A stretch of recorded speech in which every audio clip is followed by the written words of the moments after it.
it's just a place for, having fun. Again, fun. It's fun. Why can't you just have fun? You just want to grab somebody and say, why can't you just have fun? Predisposed to not having fun, maybe.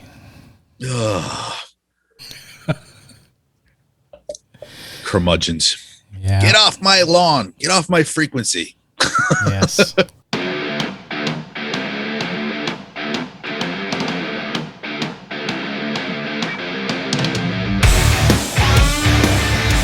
I'm Dennis Mojado, amateur radio call sign AD6DM, and this is the Hamden Thoughts Podcast. This is a podcast about amateur radio, electronics, software, and tinkering. Today I get to talk with Dan KD2FMW, also best known as Beersnack. Dan likes to make things work on the technical side by providing the know-how and programming skill for things such as setting up digital radios and the programming and backend side of the FT8OFF contest. You can also see him busting up often during the hilarity of the Ham Radio Clubhouse. Let's get to know more about Beersnack. Stay tuned.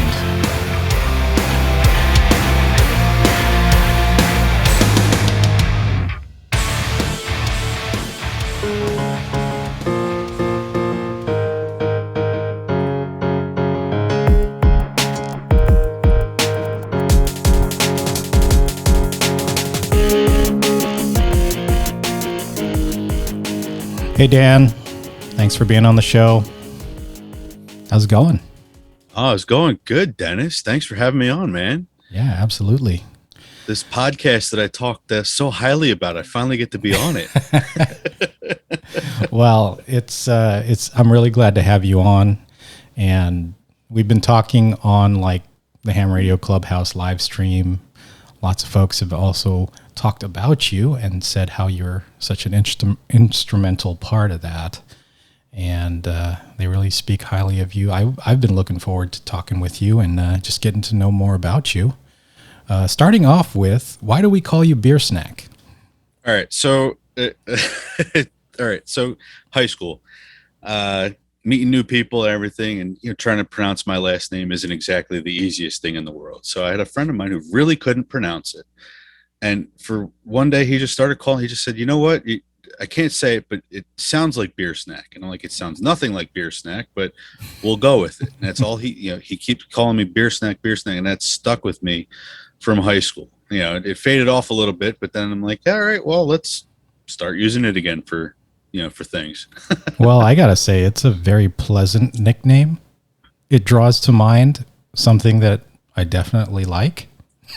Beers and snacks. I love beers and snacks. So it's a great nickname. So that's where we came up with some of the stuff for on the channel. It's like, this is Beersnack, and hi Beersnack Radio. It's like nice. Got all these little quirks going on in my head for this. Yeah, my ham nickname is Adam. I know, which was forced upon me. I've heard stories. It's about your call sign. Yeah, they see my AD6DM, and the 6 looks like an A, so it looks like Adam. So I go with it. I'm just grateful for K6ARK being around, so that everyone actually knows who Adam is, and not just calling me Adam all the time, and me eventually having to change my name to that because that's what everyone calls me. But everybody calls you that, in the ham community, as opposed to like real life where you actually are Dennis. One of these days, it's going to be like, I'm lost out on a soda, and they're going to visit my family, and they're like, we're looking for Adam. And my family's going to be like, what the heck are you talking about? So you have a YouTube channel that goes by your name and call sign, Dan KD2FMW, and you have a handful of videos there, but you're also one of the OGs of the Ham Radio Clubhouse, which has a lot of episodes up now, a lot of live streams that have happened. And I also know that you're one of the behind the scenes guys for making the online competition, the FT8OFF, possible. And so that kind of gave me the impression when I first heard about it that you're kind of like this mad hacker. Like, you know how to write web services and all these things that I do here for my day job. And so why don't you tell us about yourself? Tell us a little bit about your background, what you do, and what interests you, and how you got into ham radio.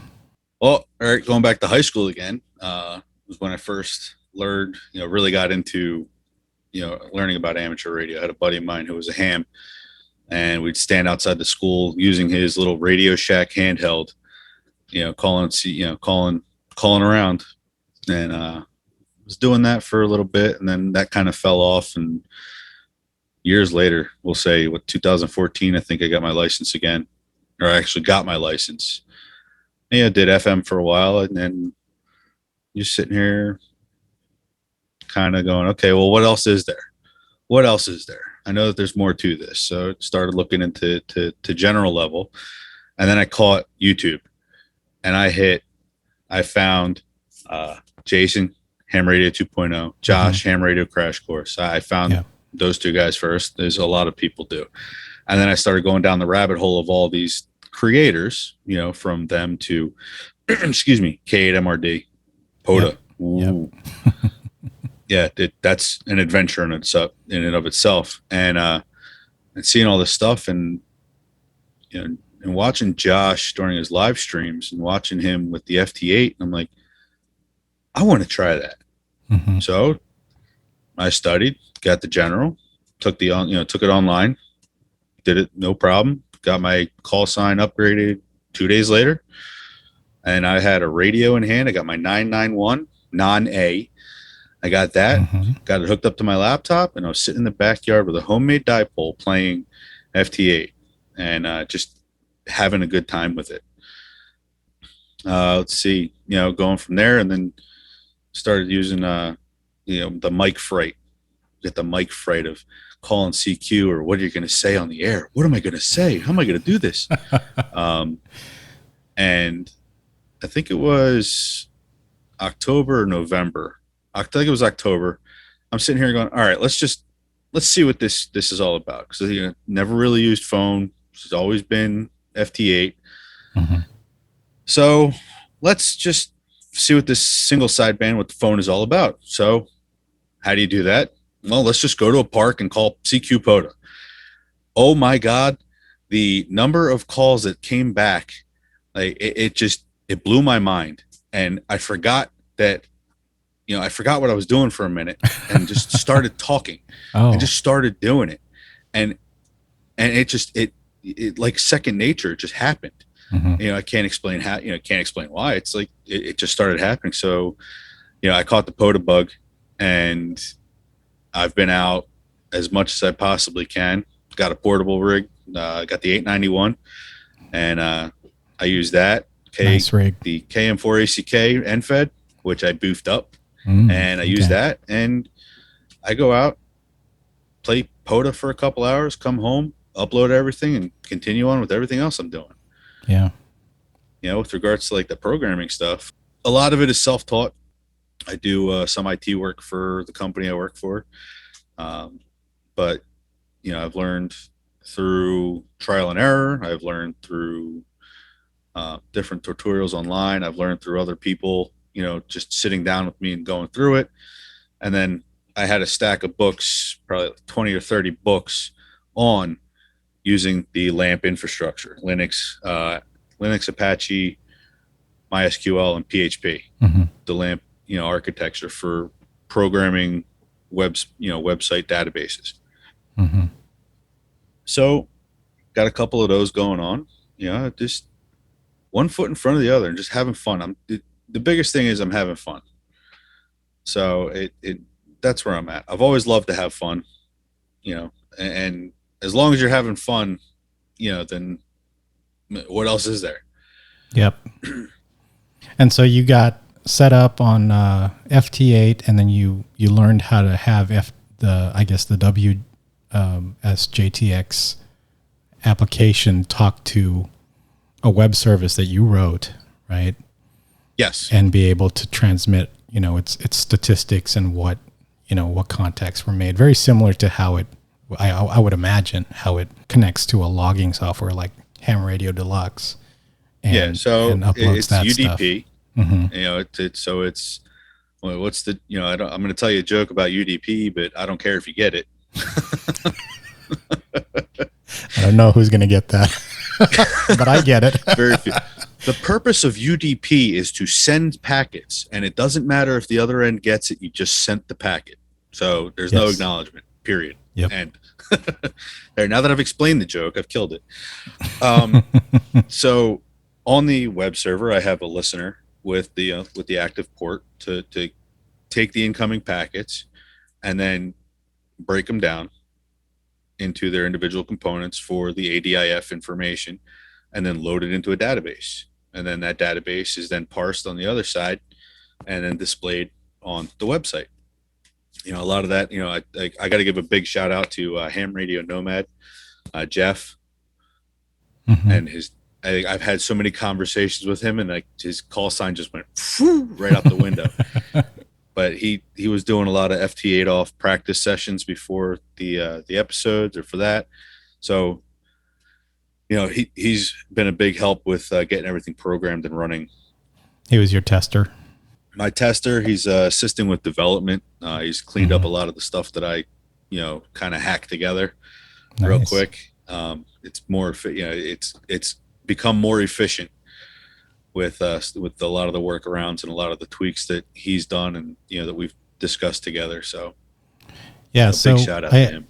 I've had both, I think Ham Radio Dude, maybe TO also talked about the FT8 off as a concept. And it's like, everyone likes to bag on FT8. Everyone likes to say that that's not true ham radio because you're basically, sipping iced tea while clicking a mouse and not really doing that. But then they turned the concept around and they said, let's make it, this contest that people can participate in during our live streams. So I want to hear your thoughts on that. How'd you get started on the whole FT8 off idea? All right. So a couple things. One, FT8, you could say it's not real ham radio, and I will take this to holy wars with you that you're putting RF in the air, you're on ham radio. Doesn't matter. Yep. You're putting RF in the air, you're doing ham radio. With regards to the FT8 off, TO and Dude, they both started it back when everybody's locked in their spots looking for something to do. And the two of them just started, having a battle with each other. And then it grew to like, hey, if you want to get in on this, send us your logs and go to there. And then I forgot where it was, but Tio had made mention of like, it'd be really cool if we had a live scoreboard. And the little light bulb went off in my head. And I'm like, ooh, yeah, how could we do this? And then he posted, he was keeping track of, like, he was using a listener on his machine, and he was listening to the packets that were coming out, and he sent me a picture of it that said, this is what comes out. I said, oh, if that's what comes out, we can definitely break this down into its smaller components and go from there. And so I hunted. I found the WSJTX source code, which is open source. And I also found the developer had actually gone through and had they were working on it, but I think they dropped the project, an actual like a listener for the packets. So, I took that, adapted the code to what I needed, did a lot of, it took a while to go through and count bits and, count bits, count bytes, count. And then eventually I got it to where it's, it takes the entire ADI file, the ADIF line, puts the actual packet, what the information is, puts that in one table. And then I had it set up to where it would QRZ. And then that was just taking up some time. So Jeff and I discussed this, and we worked on this, and then we wound up going with a dictionary to break it down. So it no longer goes through the array breakdown. So that took time off, and it's no longer going through QRZ. So it's not, so there's not all this bandwidth being taken up by all these little pings to QRZ saying, hey, who's this? Hey, who's this? Hey, who's this? We actually started using the city DAT file. provided. It's the same file that WSJTX uses to show you all, where everything is based upon the call signs. So prefixes and everything. So that's how we've started calculating out what your DX, if you're doing a DX station or what. So it's got a lot. It sounds like a lot. You had to really deconstruct the whole thing in order to make it work. And then, it definitely helps shaving a lot of the time off, especially, with packets coming in and everything. Shaving the time off, it was able to display quicker. The information got onto the board a little quicker. And then, we're sitting here going, okay, well, we got the Hamfest coming. We're going to have like unprecedented numbers. And I'm like, okay. So, working and just, we managed to get it down to where it processed, the page, it processes everything in under a couple microseconds. Wow. And it just keeps chugging along.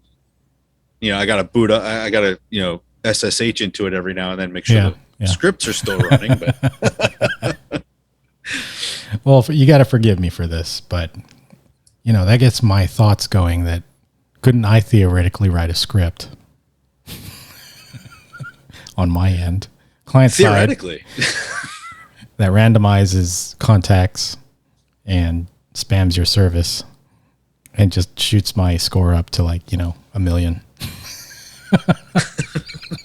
Well, that's the good thing about being a developer is I can go in the back and go 8060M, delete. 8060M is doing unusually well. He's like about 100 times better than the next place person. Maybe we should blacklist. Oh, we do that with Carlos every week. KD9OLN. Really? Oh boy. Well, yeah, that's really cool, and I'm glad you explained it to me because it's like something I was like, how did he get this to work? How did he get this all going? And it does sound like, and I actually didn't even know that the client, the WSJTX client, was open source. I thought it was like all completely locked down by Mr. Joe Taylor. No, I think I don't remember if I got it from SourceForge or GitHub. Mm-hmm. But I have the original source code. That's amazing. I also have a lot of the updated source codes. I know that they've released everything, like the previous versions is stuff that they've released already, as they develop it. So all the stuff, like all the newer modes like FT4, you can see the actual code there that will encode and decode those signals. Oh yeah. Oh, all the files, cool. It's all there. That's probably how JS8 call came to be. So he just probably deconstructed the FT8 protocol and just made it his own. Yeah, no, I haven't, got JS8 call. I've really got to start working with it to figure it out. If I can remember correctly, he took the source files, the actual ones and zeros, that tells everything, like the timing and the tones, and he broke that down and brought it into the JS8 call. And again, I haven't used JS8 call much, but it's in my back pocket. Yeah, that's every time I go on FT8 and I'll just get a few contacts and then I'll switch immediately at a JS8 call and just do a call out just to see how I'm doing, because I imagine if I ever need to get the word out on HF, that's one of the first tools that I'm probably going to be looking at. And so I just make sure everything works. It's funny too, because I think Josh KS6NAZ, he was recently either on FT8 or JS8 call, and what's his name?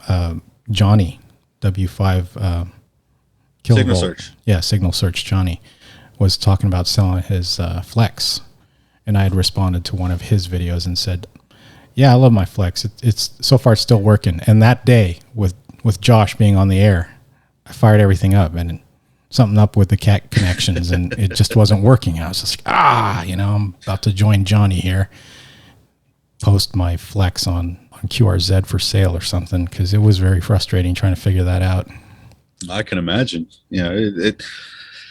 Radio technology has come so far, with going from, where it started with coils and tubes or valves for our, overseas partners. But, going from all of that and compressing it down and then compressing it down further and then taking the analog signal and then making it digital and SDR and then going even further with SDR and just saying, here, have a full computer. Here you go, full computer that does everything. It's just like your jaw drops, thinking of the technology that's involved in it. Yeah. I'm happy with what I have. I know a lot of guys that, they've started, with buying used equipment, and they're building their way up to, more modern stuff, more modern, keep buying used gear, but the used gear market is pretty good. Stuff still holds its value. Yeah, definitely. And my other rig is FT857D, so of course you don't have all the bells and whistles on it. But I know that if I plug that thing into a battery, powered on, it's on. Like, I don't have to wait. I don't have to wait for the software to boot up. I don't have to wait for all the different, little software connections to actually work and the drivers and all that kind of stuff. I'll just plug in my signal link and 857D and I'm on and it works. So yeah, there's something to be said. We make very, very easy things more and more complicated for no reason sometimes. Hey, dude, we got to keep it. The KISS method. Yeah. Always use the KISS method. So speaking of equipment, what's your shack like? Tell us about your shack, both portable and home. All right. So started off, my first radio was the 8800, and I love that thing. That's been my workhorse. When I had it in the truck, it's now sitting behind me in the in the big box that I built for for everything. When I was first went portable, I had that. I built a box. I built a plywood box, weighs about 35 pounds on its own, and then add all the radio gear into it. So it wasn't the lightest thing in the world. And I was using that for portable. But I have the 8800 that I've had using that for 7 years now. I've had it. And then when I got the General, I found on QTH Classifieds, a gentleman selling an old 991. And I was like, okay, I'll get it for you. He shipped it out. I got it, hooked it up. And day one, I had that thing opened and I was researching how to hook it up digitally. Okay. I was waiting for something that I could hook up and just be like, okay, let's hook this up so I could test this antenna that I built and go from there. But yeah, no, I've got that. I've got a J-pole, homemade J-pole for VHF UHF outside. I've got currently an end fed sitting just under the fence line in my backyard. I've got an 891 for portable. I have 2 KM4 ACK antennas. 2? And I got 2 of them. That's why they're sold out, man. It's because people like you. Well, no, I got the first one, and I put it all together and I got it together and I'm like, I love this thing. Yeah. I just want to do more power with it. Mm-hmm. So I bought a second one, and instead of the T140 toroid that he sends, I had gone out and purchased a few of the 240s. So I put a 240 on it, and I used thicker magnet wire. I was going to ask that. Yeah, I used a 16 gauge magnet wire. Mm-hmm. So, and it got hot last night. I'll tell you. You're using digital, I bet, on FT8, huh?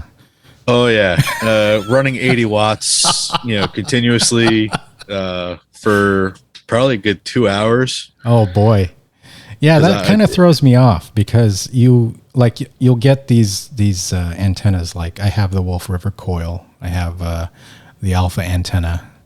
Like these pre-made antennas that have a loading coil and something to match, and they will say stated power rating is 100 plus watts for SSB. CW about the same, but then when they say digital, they'll bump it way down, like 25 or I think the Wolf River coil is also supposed to be, and I never read that because I don't read the manual, right? So the first time I got the Wolf River coil, here I am with my 857, just pumping out 100 watts FT8 on the Wolf River coil. Nothing wrong happened. No, nothing bad happened. So I think they're just being careful, but at the same time, I stressed those things out before I knew any better. And even with the Alpha, I've been using that lately, and I've been going up to 50 watts on that with a FT8 JS8 call, and seems to be working fine. It doesn't even seem that warm when I check on it afterwards. Yeah, no, it's I think that they do it for the duty cycle, the duty mode. If you're doing CW, which I am learning slowly, it's only transmitting, when you're doing your dits and das. Mm-hmm. Single sideband, it's based upon the amount of voice, you put into the signal. So it's PEP so it's an averaged over time. So you could put more SSB into an antenna than you can, say, a digital where it's 80 watts on, go. Yeah. Or you do something like JT9 where it's like, what is it, a 2-minute or 1 minute cycle? Oh, yeah.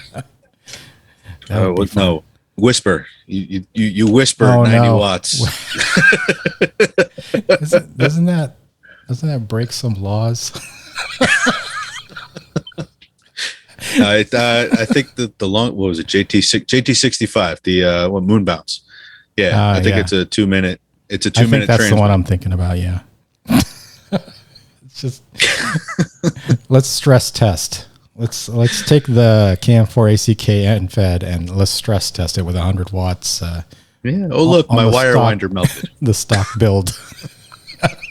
That would make for a great video. Taking notes.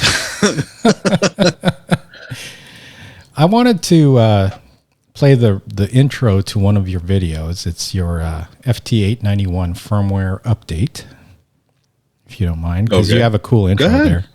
And I also wanted to talk about, your foray into YouTubing. So here, let's give it a listen.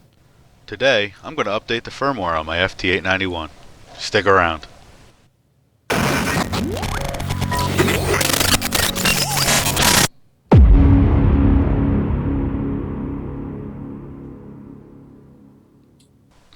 Hi everyone, Beersnack here. Today, I'm updating the firmware on my FT891. This firmware update. So this is one of the videos that you have here. Your videos tend to be really how-tos, from what I gather, and helpful so far. Videos. And I just wanted to ask, why did you get into YouTubing? Not so much YouTubing, but social media. Everybody can recall Josh KI6NAZ and his call out for creators. Hey, let's get more creators out there. Yep.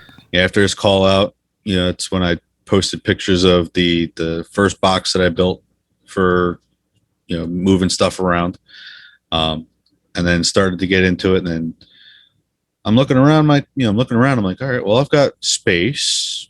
I've got some know-how, and you know what? I just want to let's just do it. Let's just do it. Just do it. Go for it. So Shia LaBeouf. Just do it. It wasn't so much like all right, so I'm thinking about it. It was more of a, all right, go. Okay. A lot of it started with, you can only do so much with written instructions, as is indicated on the setup page for the scoreboard. So I'm sitting there, as I go through it, I'm looking at it going, well, there could be more to this. Mm-hmm. What else can I add to this? And I'm like, well, it's easier to actually click and show and move, and, actually having stuff moving around, it's easier for, sometimes it's easier for people to do it that way. So I just said, you know what, let's do that. So I put that video together. I built my own intro, that sound effect. I like it. I love that sound effect. I like it. Yeah, it's good. Did that and, started from there. And then Kyle invited me on to do a build. And that's where the and that's where the K9JEB Connect, the power box, came from, or distribution box. And then somebody said something about having the FT, the 891 had a software update. I'm like, okay, let's do this. I verified the software. Came out after I bought the radio, so let's see how this works. And like, this is how you do it. And I think that's the video that I have the most views on my channel. But with regards to YouTube, my channel it's there. A lot of the focus that I have right now is Clubhouse. Yep. Ham Radio Clubhouse. Oh my goodness. The amount of fun that we have. No, we said we wanted to make ham radio fun, right? Ham radio is supposed to be fun. Yeah. So the six of us are sitting in a Discord chat, just shooting this breeze. Shooting the breeze. Yes, we'll go with that. And it just, we were just sitting there just talking and having a good time. And then we were, people asking us questions, and we started answering questions. And we're like, so Shane, Don, Daniel, myself, we're sitting around going, well, we're here every night, or almost every night. We're here for a couple of while. Let's try something. Let's try something. Let's try this. Oh yeah, let's try this. Our first episode, we went on, and when we got done, the six of us sat around and goes, so every week? Every week. And I'm glad too. So it's now Tuesdays, right? Tuesday nights at, as everybody else likes to say, 7 p.m. Central Time, because Central Time is the best time, I guess. Except I'm Eastern. So, yes. So it's an hour later for you and 2 hours earlier for us on the West Coast. But yeah, sorry guys.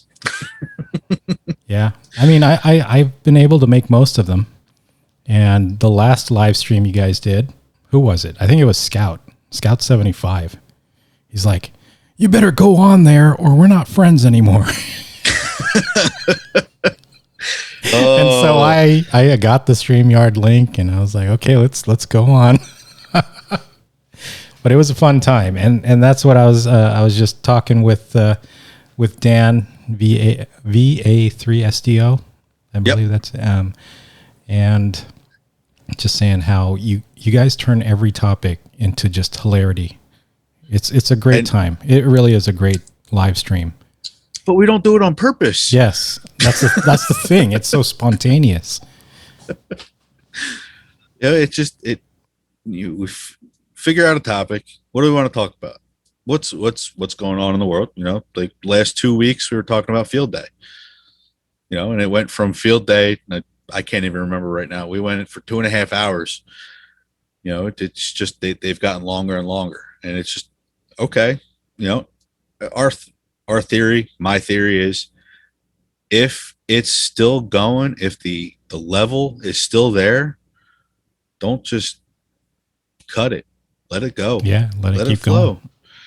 And it's been great doing that. We actually set it up. We actually do have executive meetings where the six of us are the executive board. In doing so, I applied for HRC. The Ham Radio Clubhouse is now an ARRL club. Oh wow, that's cool. We have bylaws, and after we became a club, I went and registered us because I am the licensee trustee now. You're the trustee for the club call. That's excellent. So we now have a club call, and I was using that last night for FT8. So it's an adventure. I will continue to say that word, that it's an adventure, because I'm having fun, I'm learning, and it's not so much one person sitting there telling you this, that, and the other thing. No, it's, hey, this was my experience. Hey, this was my experience. Hey, this is what I did. This is how I worked it. So it's, the group format, I've loved having like the group format, the guys that do Coffee and Ham Radio, when they come on and it's the group format. Yep. And you get 4 different views on the same topic. It's, all at the same time. It's actually pretty interesting. And I do love that, that format for, for viewing. or even for entertaining. I don't think of it as the clubhouse is there for entertainment. We were entertaining ourselves in Discord. Yeah. We're doing the clubhouse for, we started it for us, and then we realized how much fun everybody's having. So we brought it in. So the clubhouse is basically the overflow of all the fun you're having in Discord. Oh yeah. And it's a lot cleaner than what goes on in Discord. You're not the only one who said that. I think I've missed out on a lot because I've heard that quite a bit. I think Don and also Dan, VA3SDO, said that. So, oh, has Shane told you? And Shane, yes. What's the club called now? Whiskey 2 HRC. Welcome to Ham Radio Clubhouse. That's a great call. Yeah, it's right in there. I did a search and I'm like, oh, that's available. So as soon as you effectively placed the club in the East Coast. Nice. So we turned around, and as soon as the FCC issued the standard call, I dropped the application for the vanity. Yeah. So we are Whiskey 2 Hotel Romeo Charlie. That's great. Yeah, so you're a legit club and have a clubhouse now. And we are. We are members. We have a lot of members. I have a membership list that I've been putting together. A lot of YouTubers and some guys that are, not even on YouTube. People that pop in on Tuesday nights. We have our list of, call them honorary members, but we do have our list of members, and we have our membership types that we're still working on, but we're getting there. Yeah, cool. I know that people were saying that it's really not about the subscribership numbers or anything like that. But I was pushing Dan when I interviewed him about we need to get you guys over 1,000 subs so that people can drop in super chats. And that's how you get your membership dues right there. Super chats. We made it a point that we're not in it for the subscribers. We're not in it for the views. We're not in it. We're in it for the fun. We've made that very apparent to each other, and we've all agreed on it that it's fun. Yeah. Fun first. Fun first. Safety third. Yeah. Fun first, safety third. I was just gonna say that. How's the joke go? Well, how'd you get that done so fast? Well, mostly OSHA violations, but So can you share any plans that you have for the clubhouse? Any future episodes or topics that you guys are going to attack? Let's see. We're going to have a couple guests on. We have a very special guest that I cannot disclose at this time. Uh-oh. And I'm hoping that we can have it live. If not, it'll have to be pre-recorded. But you can just whisper it to me right now, and I won't tell anyone. It's just no, I'm just kidding. We're having. Did you get that, Dennis? Did you get it? Yes. All right. Yes.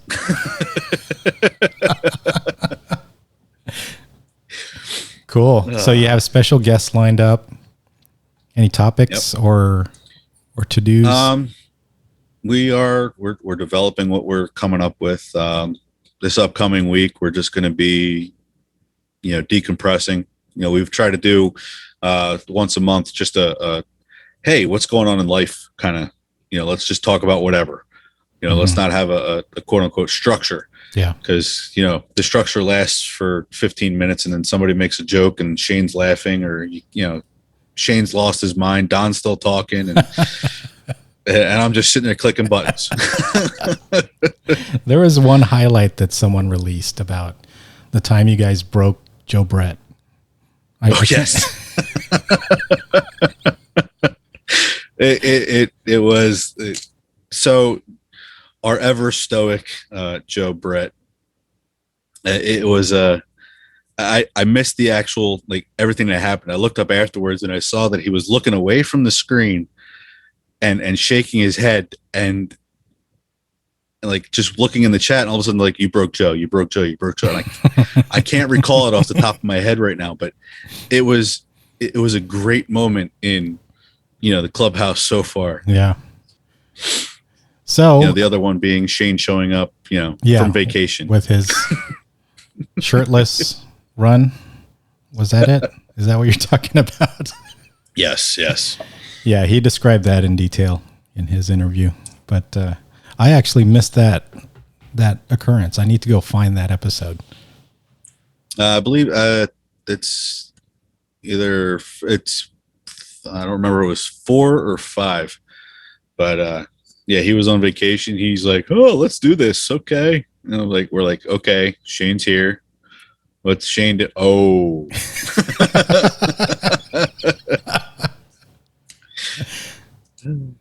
Oh, that's great. But yeah, it was, it's all about fun. We're having fun, just moving forward. Yeah, and it seems like each one of you is really actively working on something, like, to contribute to just the overall discussion. I know Don, he has kind of an injury right now, but he's been trying to do the more POTA related content and sharing about his cool ice tent and his Eskimo tent. How about you? What are some of the projects that you're currently working on? Any kind of builds or antennas or anything you're doing? Nothing big at the moment. Little known fact about Beersnack: this is going to be his first field day. Oh, really? And as of the time that this airs, you're going to know that haha, Dan, Beersnack successfully participated in his first field day. Cool. But so I've got field day coming up. I've got builds, antennas. So I have, hold on, for you listening to this lovely podcast, which you should be subscribed to and listen to every other week because Dennis is amazing. I'm holding up here a home built splitter or center insulator for a dipole, coax in, and just 2 wing nuts. There's no isolation in it, and this is what I use when I'm doing my antenna experiments. Like, I have 200 feet of speaker wire that I'm getting ready to start cutting up, so I can build a speaker wire dipole, and then I'm gonna start doing links with it so that I can string that to the top of my MFJ 1917, and I'm not have to rely solely on the one antenna. I'll now have several antennas I can do. I do have a couple of ham sticks laying around, but for what I'm doing, dipoles and feds, they're pretty much where I'm at. Yeah, for my listeners, he held up a box. It looks like an end-fed matchbox, but it's got 2 wing nuts on it and a little port on the bottom for the coax. And is there anything in there like a 1-to-1? Nope. Or anything? No? Nope. It's just as if you were to have bare coax go one down one leg, center go down the other. Okay. So that's where it's at. I have a 50-foot length of coax that I've got 6 or 7 clamp-on beads at one end, and that's my choke for it. Okay, cool. Let's see. I have to put together. I have a 100-watt solar panel. Renogy. Yes. I have a 100-watt panel. I think I want to mount that somewhere to the truck because most of my stuff is done portable. So I want to mount that to the truck, get the charge controller in the bed, and have the power poles right there so you can hook up any of the batteries that I have. I have a 15 amp hour and a 30 amp hour Bioenno, and we're going to see how long that 30 goes for this weekend. So the question I get a lot is, what solar controller do you like to use? Which are you going to use it for that? I do have, it's the controller I have it came as a kit. So I have the Renogy controller. Oh, okay. It's not the pass through where you can do, where it has the input for solar, the battery, and then your load. Mm-hmm. It's just input and output. Yeah. Which is the kind I like too. I don't like putting my load through the controller. So it's not, so there's no load on the controller there. And it's pretty quiet. I've used it. Trying to remember the last time I used it in full sun. Yeah, no, I had no hash from it whatsoever going through anything. So it's actually pretty clean for what that's the number 2 question I get whenever I'm showing battery builds and solar power. First is what controller, and then is it RF quiet? And for controllers, I personally recommend, if you can afford it, the Buddy Pole Power Mini, because that's just a great portable power source thing that has multiple uses. But otherwise, Bioeno or even supplied controllers that come with the panels. A lot of the time, though, panel manufacturers won't even think about RFI.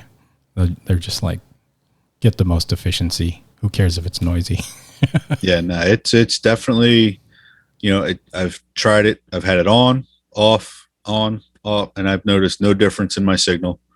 Good. While out portable. So it's very quiet there. I'm definitely budgeting for the Power Mini. Mm-hmm. I hear good things about the Power Mini. I see good things about the Power Mini. I want to get my hands on the Power Mini. Yeah. So in terms of just ham radio operation, this is a question I ask everyone. What do you wish you could get more into in ham radio? Ooh, which rabbit hole do we jump in now? I don't know. There's like what I'm trying. Let's see. We have FT8, so we have digital, and the majority of my digital is FT8. I'd like to see. I'd like to try some PSK 31. I'd like to try some of that. I'd like to go get. Spend more time playing with playing with code. Yeah, I can send my call sign. Great. I can send my call sign. That took me a long time to do. So yeah, congrats on that. So I've learned that, and I've told myself I had a goal at the beginning of this year was to get my extra and learn code, and not particularly in that order, but that's exactly what happened because I became a Glarg VE, and they're like, so what do you want to do? And I'm like, I'd like to be able to test everybody. So one day, KO4AFL says to me, okay, you ready to take your test? Sends me a Zoom link and says, all right, let's go. Wow. Go find a spot in your house to hook up your laptop. And I don't even remember what my time was and what my score was, but it was just like burn through, and it felt good to do it. How long did you get to study before then?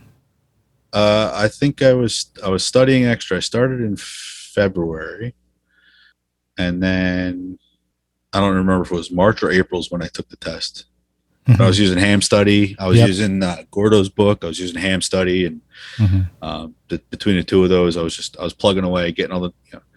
And what I'd like to say to everybody out there listening who is not a ham or thinking about upgrading, test now, play later. Yep. Learn all the questions. Just, if you're good at memorizing or getting the tricks in the questions, get through the questions first. The knowledge comes later, as to the how and why. Just take the test. Just go. Just do it. Yep. I remember when I took my general after finally getting serious about ham radio. This was in 2017, I want to say. November. The VE, after I had passed the general, which I had studied about a month for, asked me, okay, well, I mean, you want to try for the extra? I mean, it's no charge and you're here. I'm like, okay, I didn't even think about that, but sure, I'll try it. Failed miserably. I totally bombed. I think I got less than half of the questions right. And then I was like, okay, now you set the fire. I'm not going to let this thing defeat me. And I just went at it. Same thing, Ham Study. And I got the thick manual, and I was reading that study guide, the ARRL study guide. Yeah. And I was just like, I'm not going to be an extra failure here. I'm going to pass this thing. And then December, The following month, I took the extra. I missed one. And even then, I was mad. I was like, I missed one. Which one was it? And they didn't want to tell me which one it was. And so... That's rough. Ooh, all that studying. I missed it by one. Oh. So... Well, you want to talk like missing it. I took my test in person in 2014. It was an in-person test, paper test. Mm-hmm. Did all my answers. They're like, okay, well, you passed your tech. Do you want to try for general? There's no chart. So they hand me the general questions on a different color sheet, and like, okay, go ahead. And I'm looking at it, and like the questions on it, I'm just like, okay. I think I got a lot of it was guessing, but I was pretty close. Nice. Just by guessing. Mm-hmm. And I did, and then I let that sit for a while. And then, last year did it. This year went to extra. Yeah. And, I'm enjoying the privileges of that, as well as, sorry, spaced out for a second. And just to clarify, I did not fail the test the second time. I missed the perfect score by one. Ooh. And I was mad. I was mad about that. So. Oh, I would be mad about that too. Apparently there's some special club where if you pass the test and don't miss any of them, there's a special test, special club for you guys.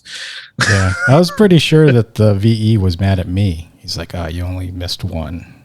It's kind of like, wow, show off. So yeah, portable stuff. I'm where I'm at now. A lot of the stuff I have to do is portable or temporary. I got to set up temporarily. I got to set up, put up my mat, put up my mast, put up the antenna, play for a while, and then it's got to come back down. So a lot of my stuff is portable. Mm-hmm. So if I'm going to set up temporarily, why not just go out in go outside and be outside. Yeah. Outside of ham radio, I love camping. Mm-hmm. I love being in the woods. I love being outdoors. And when somebody turns around and says, well, if you go camping and bring your radio to a state park, hey, you could get credit for that. Hey. Thanks, Mike.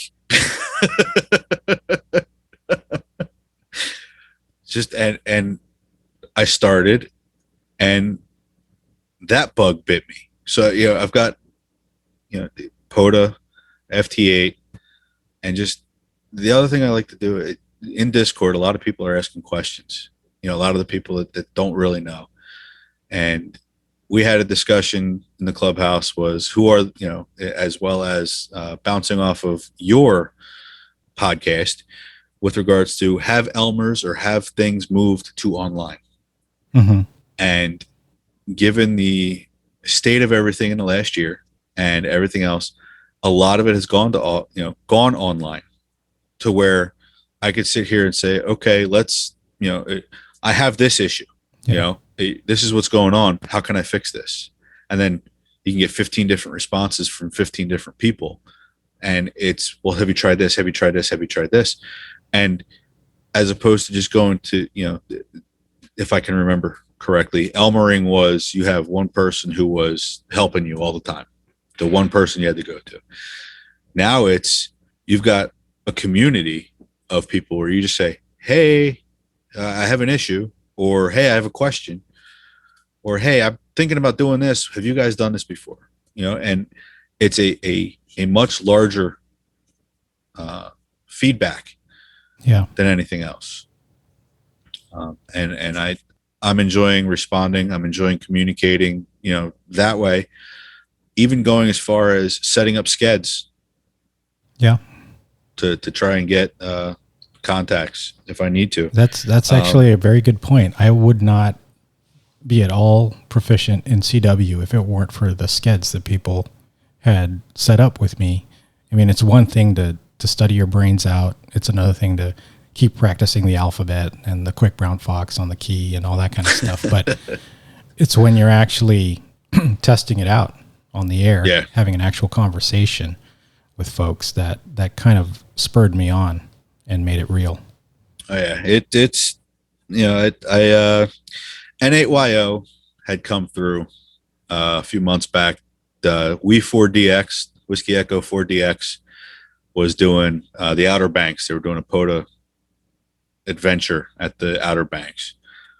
So N8YO had actually come up through. He was coming up the East Coast, and he stopped in Jersey, and he says, "Hey, you're in Jersey. What's a good park?" I'm like, "Oh, you can go to this one. This is where I normally go." And he's activating CW. So I used what I call the TO trick. I opened up my FL Digi, set it to CW, tuned in on mic, and then turned around and said, okay, I could see it translating. I could see everything. Okay. So we're going to type in here, type my call sign. Okay, good. And I typed it in and I said, transmit. So I cheated a little bit, but I put RF in the air. Yep. Yeah. And he was so close that I believe the way my antenna, like I have it horizontally, and I think he was set up in a slope, configuration. But the way it works, he's like, dude, you were like blowing my ears off. I said, yeah, that's what happens when you're putting so much RF out and you're not supposed to be. Don't they say the minimum amount of power? Yeah. Use enough to get the signal across, the message across. Well, speaking of Elmers and heroes and the community, who are your Ham Radio Elmers and Ham heroes? So Dennis thinks I was about to like rattle off a huge long list, but it actually is, for everything is, I got to give it up to the guys at N2RE, the David Sarnoff Radio Club, where I joined up, and they've helped with a lot of things, personally. I can't particularly pick one person out who's done, any number of things, but it's just, between all of them, it's been an experience, and as far as Elmers, I think between, everything else that's been, with Discord and YouTube and this and that, and I think I have more conversations with TO offline than I do anybody else. And TO has helped me out with a lot of things. He's helping me out with code. I have, I've learned a lot of the POTA tricks. I'm learning POTA tricks from Don. I'm learning POTA tricks from Shane, this side of the radio, and Smoke Signals RF. And I'm learning POTA tricks, things from K8MRD. Yeah. I watch, there's so much content, and stuff that's out there. So, a lot of my Elmers, have been online personally. My personal Elmers are online. They're not sitting over my shoulder constantly, but they're there if I have a question, or if there's a need for information, I'm able to get it. And it doesn't. So I have to say that I have so much appreciation, for these guys who put out videos and who are on social media and in the Discord and, and still putting out stuff, and who will still take the time to answer individual questions. Yeah. It takes a lot, and I appreciate it.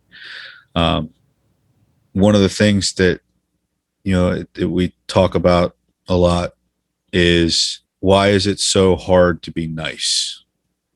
Yeah. You get the people that come on the air. It's like, you can't use this frequency. We have this going on, or this is my frequency, or you can't call CQ.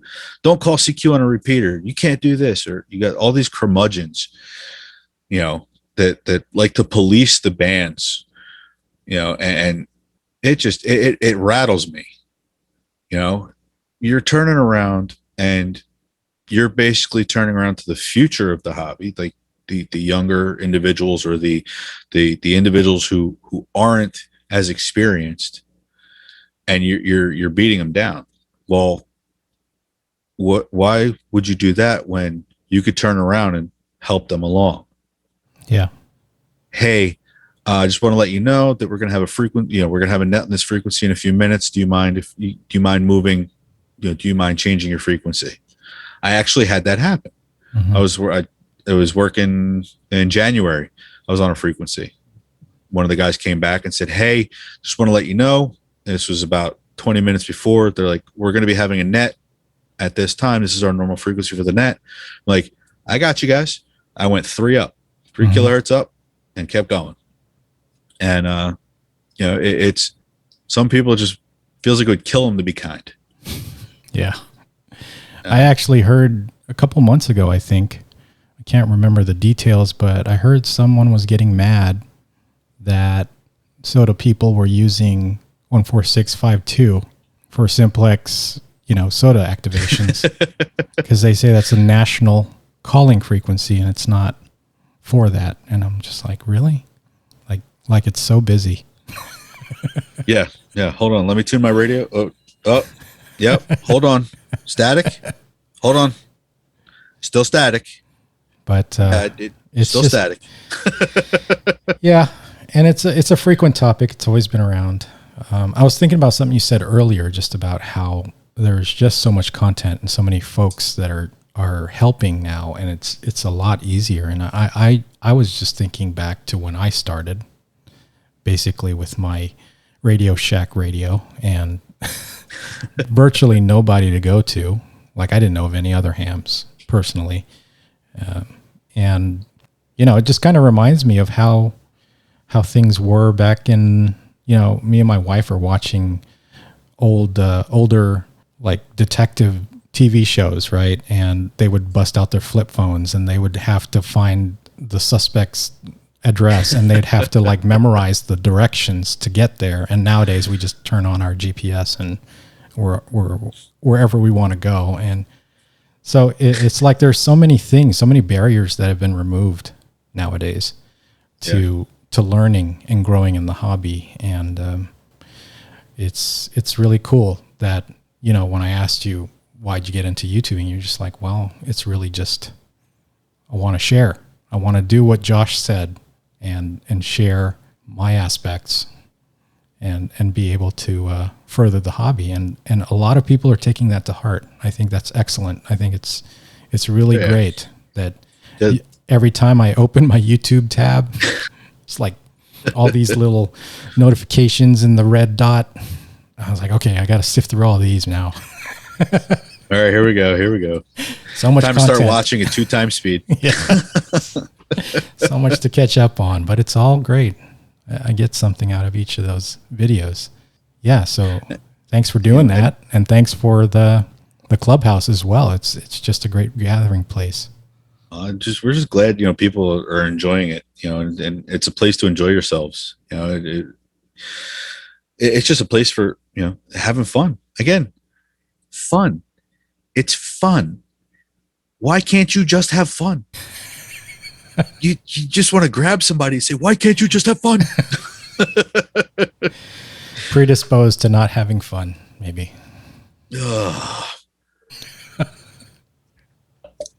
Curmudgeons. Yeah. Get off my lawn. Get off my frequency. Yes. Well, it's been a fast hour. I'll tell you that. Anything else you want to say or plug or give advice about before we close here? Let's see. What do we got? 8060M Hamdom Thoughts is an awesome podcast. You should be listening to every episode. His interviews are very, it's nonchalant. It's not a typical interview interface.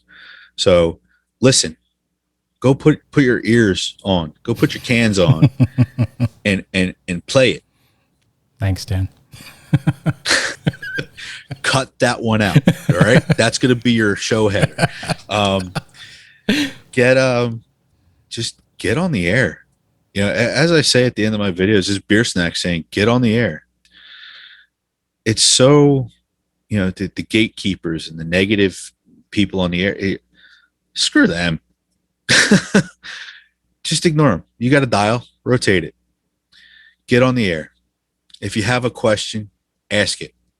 If you're in the middle of the forest and you can't figure something out or you're lost, ask an antenna question. You'll find 5 people that'll help you out. Or at least argue with you. Yes. We'll take it to Holy Wars. Listen, I'm active on Discord. I'm active, as much as I can be. If anybody has questions about certain things, they're more than welcome to use Discord. I'm on Toads a lot. I'm on the K5YVY a lot. Ham Radio Crash Course, Ham Radio 2.0. Let's keep going for all these servers that are out there. But, advice for hams, get on the air. Yep. Everybody's saying the bands are dead. The bands are dead because nobody's saying CQ. Mm-hmm. The bands are only mostly dead. There's a difference. Listen, you need to put RF in the air to bring it back to life. Yep. Exactly. So that's my 2 cents. This is Beersnack saying, get on the air. Yes. Don't care how you do it. Well, Legally. Beersnack. Yeah, that's a good qualifier. Don't transmit on 13 megahertz. Transmit legally. All right, man. Well, it's been a pleasure having you on. Thank you so much for being on the show. Dennis, thanks for having me, man. This has been an adventure. Like keep using that word. I gotta find a thesaurus. Let's see. Adventure, a journey. This has been a definite journey, going through everything here, and I appreciate it. Thank you very much. Yeah, well, thank you. It's always great seeing you, talking to you, and continue to spread the fun on the Clubhouse. I'll drop the link for that, as well as your channel, your Twitter, also the Discords, because I know that you're on pretty much all of them. Yes. It's easy to find Beersnack if you want to talk to him. So for now, I'll say 7-3. Thanks a lot. 73s.